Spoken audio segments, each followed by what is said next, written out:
ఏవిటీ gold cup. చెప్పేది అర్థం కాకపోతే రుచి చూస్తే మరోలేనిది.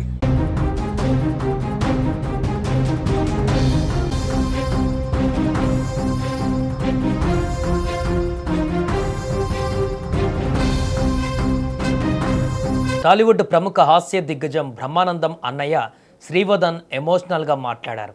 తన తమ్ముడితో ఉన్న అనుబంధం గురించి వివరిస్తూ భావోద్వేగానికి లోనయ్యారు. ఇదే వీడియో ఇప్పుడు సోషల్ మీడియాలో వైరల్ అవుతుంది. తమ కుటుంబంలో మేము 6 సంతానమని, అందులో 4 చనిపోగా ఇప్పుడు నేను బ్రహ్మానందం మాత్రమే మిగిలి ఉన్నామని, తాను ఒంటరిగా జీవిస్తున్నానని అన్నారు. అయితే బ్రహ్మానందం ఇటీవల తమ స్వగ్రామానికి వచ్చి కనీసం తనతో మాట్లాడకుండానే వెళ్ళిపోయారని ఆవేదన వ్యక్తం చేశారు. తన తమ్ముడు ఎప్పటికైనా తనకు ఫోన్ చేసి అన్నా ఎలా ఉన్నావు అని అడుగుతాడని ఆశిస్తూనే ఉన్నానని ఆయన అన్నారు. ఇంతకు బ్రహ్మానందం సోదరుడు శ్రీవదన్ ఏం మాట్లాడారో ఒకసారి చూద్దాం. అప్పుడు హైదరాబాద్ లో ఉండైనా సరే, ఇంట్లో ఉండైనా సరే, ఇంట్లో రోజు షూటింగ్ కలవు కదా. అవును. రోజు ఎవరో ఒకళ్ళతో మాట్లాడరు కదా. అవును. దొడ్లో పోయినప్పుడైనా సరే, కనీసం దొడ్లో పోయినప్పుడు స్నానం చేసేప్పుడు ఫోన్ తీసుకొని అన్నయ్య ఎట్లా అరే అన్నయ్య శ్రీనివాస అన్నయ్య ఎట్టున్నావురా ఎట్టున్నావునయ్య ఏంది ఏం చేస్తున్నావు బ్రహ్మంగారు బాగా డబ్బులు వస్తున్నాయా మరి నీకు తిట్టడానికి అన్ని ఏమైనా ఉన్నాయా సింపుల్ అంతే అంతే సార్ అనుకుంటాము. అంతేగాని ఎప్పుడైనా పలకరిస్తానికి అంటే ఒక్కటి అందరం పోయాం, ఎవరు లేరు. మా అన్నయ్య వాళ్ళు, మా చిన్నయ్య, మా పెద్దన్నయ్య, మా అక్కయ్య. సార్ ఇప్పుడు మీ తోడబుట్టిన వాళ్ళల్లో ఉంది మీరు, బ్రహ్మానందం గారు, అంతే అంతే. ఇంకా మీ తోడబుట్టిన ఆడపిల్లలు కూడా ఎవరు లేరు. నా కూతుళ్ళు ఉన్నారు, మా అన్నయ్య గారి కూతుళ్ళు ఉన్నారు. అదే అంటే మీ తోడబుట్టిన వాళ్ళు అంటూ మీరిద్దరే, ఇద్దరే. మీ తల్లి సంతానం మీరిద్దరే ఉన్నారు. మేమిద్దరే ఉన్నాము.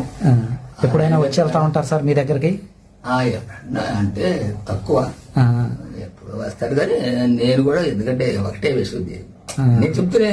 ఎందుకంటే ఒకసారి 2 సార్లు అవును గొప్పవాడు పలకరిస్తే చిన్నవాడికి కాస్త సంతోషం, చదువుగా ఉంటది, మాట్లాడడానికి బాగుంటుంది, ధైర్యం ఉంటది. ఆ ధైర్యం లేదు బాబు. అదేలేండి సార్, అదేలేండి. మనకు మనంగా వెళ్తే ఎలాగుంటది, ఎలాగుంటదో అనే ఒక భయం తప్ప వేరేం లేదు. వాడు ఏదో అంటే కూడా కాదు, కానీ మేము మనకే ఆ ఫీలింగ్ అనమాట. అంతే తప్ప అంటే పరిగెత్తారు. నువ్వు వచ్చి అన్నావు అనుకోండి, మీరు వచ్చారనుకోండి, మరి ఎంత ప్రేమగా ఉంటేనే కదా మరి. అవును. ఏదైనా లేదు. ఇప్పుడు నేను మాత్రం ఒక్కడే ఉన్నాను. ఇప్పుడు కాకపోతే బాధ ఏంటంటే, బాధ ఏమి లేదు.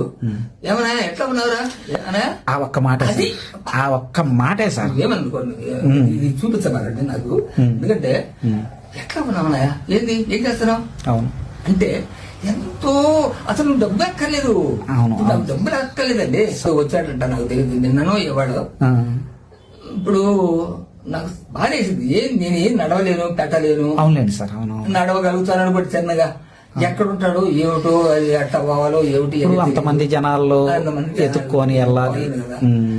వాడు రావడానికి వీలు పడదు, నా ఇళ్ళని వాడు పడతారు. సమస్య. అవును అవును. ఆయన ఇక్కడ దిగాడంటే అసలు ఈ రోడ్డు పట్టదు. లేదు వచ్చాడు బాగా, నువ్వు వచ్చి నువ్వు ఇది కూడా కాదు, హైదరాబాద్ యువతను తీసుకొని రానా అని ఒకసారి చూడాలని ఉంది అని అంటే. అవును సార్, అవును అవును. అది సార్, ఇంకేమి లేదు. అవునవును. ఇప్పుడు అమ్మాయిలు దండం పెడతారు హాయిగా. నేను బ్రహ్మంగారి గుడిలో ఉంటాను. అవును. బ్రహ్మంగారి గుడిలో పూజలు చేస్తుంటాను. అవును సార్. పావుల బెడ వస్తే లేకపోతే లేదు. నాకు మాత్రం ఆ స్వామి నాకు చక్కగా చూస్తున్నాడు. రెండోది ఏంటంటే పలకరింపు. అది ఎందుకంటే సార్ మీకు ఎప్పుడు ఏమవుతుందో ఎవరికి తెలియదు కదా. నేను ఇదివరకు 10 ఏళ్ళ నాడు వాడు పోయి దాదాపు 30 ఏళ్ళు 40 ఏళ్ళు అవుతుంది.